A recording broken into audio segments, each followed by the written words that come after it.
Welcome to V27 news. నేను మీ సుజాత. మనం కరీంనగర్ పట్టణంలోని స్థానిక 24th డివిజన్లో రఘునాథ్ గారితో ఈరోజు ఉన్నాం. వారి గురించి వారి మాటల్లోనే తెలుసుకుందాం. హలో సార్, నమస్తే సార్. నమస్తే మేడం. సార్, మీ రాజకీయ ప్రస్తావం ఎలా మొదలైంది సార్?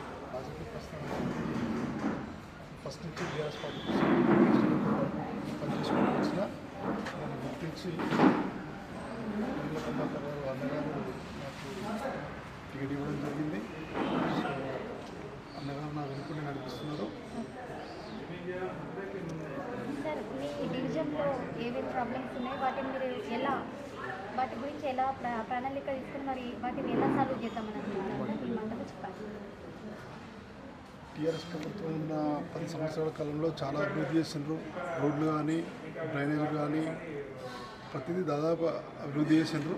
మిగిలిపోయిన పనులన్నీ, ఈ 2 సంవత్సరాల్లో జరగని పనులన్నీ నేను గుర్తించి వాటిని ముందుండి రోడ్లు కానీ, డ్రైనేజీలు కానీ, స్ట్రీట్ లైట్స్ కానీ ఏ లోటు లేకుండా అన్నీ అరేంజ్ చేయడానికి ప్రయత్నిస్తాను మీ ద్వారా తెలియజేస్తున్నాను. మీ డివిజన్ ప్రజలకు మీరు ఏం చెప్పాలనుకుంటున్నారు? మా అన్ని మతాలు, కులాల వారి ఆశీస్సులతో నన్ను ఆదరించాలని కోరుకుంటూ, నేను గెలిస్తే నా డివిజన్ ప్రజలకు అందుబాటులో ఉంటూ స్థానికంగా ఉండే సమస్యలను తీర్చుతూ ముందుకు వస్తా అని చెప్పి తెలియజేస్తాను.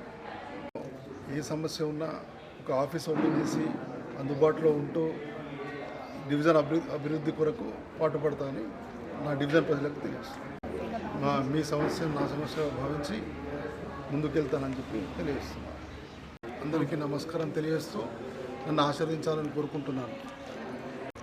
నా 24వ డివిజన్ ప్రజలందరికీ పేరు పేరున నన్ను ఆశీర్వదించాలని కోరుకుంటూ, ఆదరించాలని కోరుకుంటూ, అందరూ నన్ను ఆశీర్వదించండి, భారీ మేరతో గెలిపించండి.